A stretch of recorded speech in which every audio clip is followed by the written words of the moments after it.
These machines harvest the cane by cutting it at the base. The heavier lengths of cane drop into the base of a conveyor, which feeds them into the transport bin that follows alongside. At the mill, trucks empty their load onto a receiving table. It feeds a belt conveyor that takes the cane through two separate washes. The cane must be as clean as possible for extracting the juice.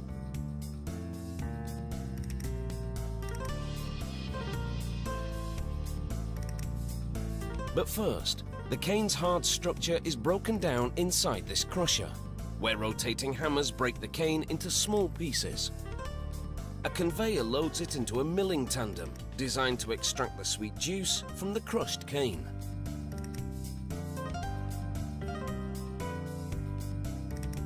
In this milling tandem, the cane passes through a series of 5 or more consecutive mills. Large cylinders compress the cane fibre. The juice pours out of the milling tandem and diverts into a channel away from the bagasse, the dry pulp that remains after extracting the juice.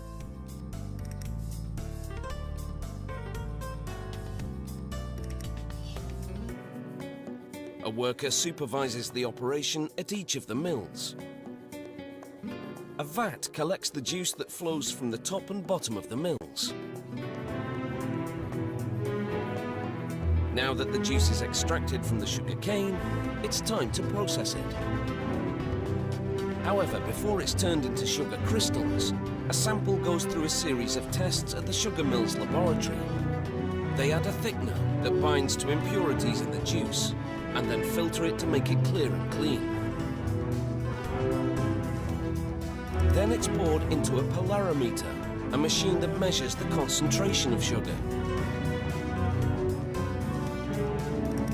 The juice from the mills now falls through this 10-meter high tower as sulfur dioxide vapors rise through it. This process, known as sulfitation, bleaches the juice. Then it flows through a device that measures its pH level. While at a separate vat, workers add powdered lime to water, preparing a solution to which they will then add the juice.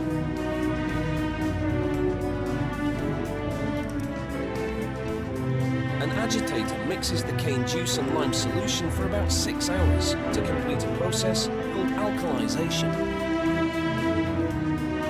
It regulates the juice's pH level and helps clarify it. In reaction to the lime, the juice's colour changes from brown to yellow.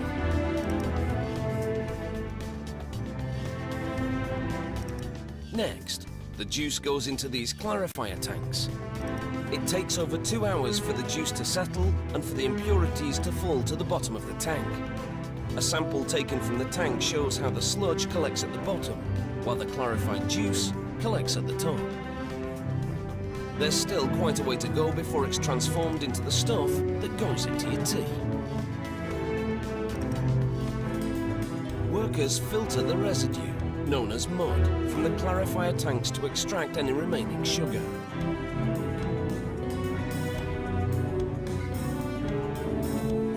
There's no waste here. The mud will fertilize the cane fields, and the bagasse left over will be burned as fuel. The clarified juice collected from the clarifier tanks now boils in a series of evaporators. This brings the concentration of the sugar in the juice up from 15% to 60%. Then the juice collects in 15-ton tanks to clarify even more. Any sediment left in the juice floats to the top. A rotating paddle skims this residue off to the sides of the tank. These tanks produce a type of syrup that goes on for still more processing. Workers now pour sucrose crystals suspended in alcohol into the syrup. This milky solution binds to the sugar present in the syrup and helps draw it out. Next, it all boils in large vacuum pans, forming sugar crystals. As the water in the syrup boils away, workers regularly check to see how the sugar is crystallizing. The goal? To produce a thick crystallized paste known as masque wheat. It then goes into a high-speed centrifugal machine to remove the sugar crystals from the uncrystallized syrup. Inside, the sugar spins at 1,200 revolutions per minute. This action draws the molasses to the outer shell of the machine, while the crystals remain in the inner basket.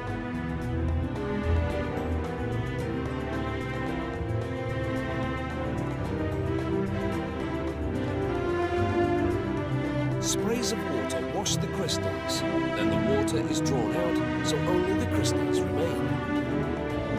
This centrifuge draws out moisture from the sugar, just like a washing machine on spin cycle dries your clothes.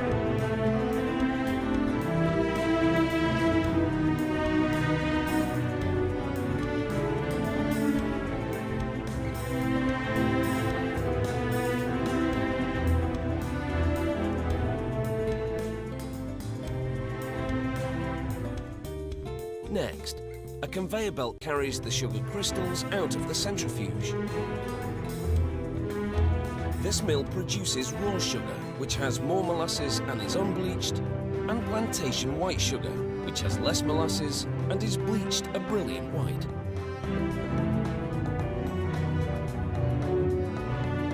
The sugar on the conveyor now goes into a large dryer.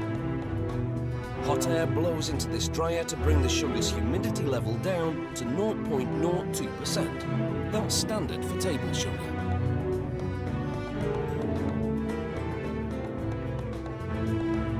The dried sugar pours out from the dryer into a bag on the scale. It's full when it weighs in at 1,000 kilos.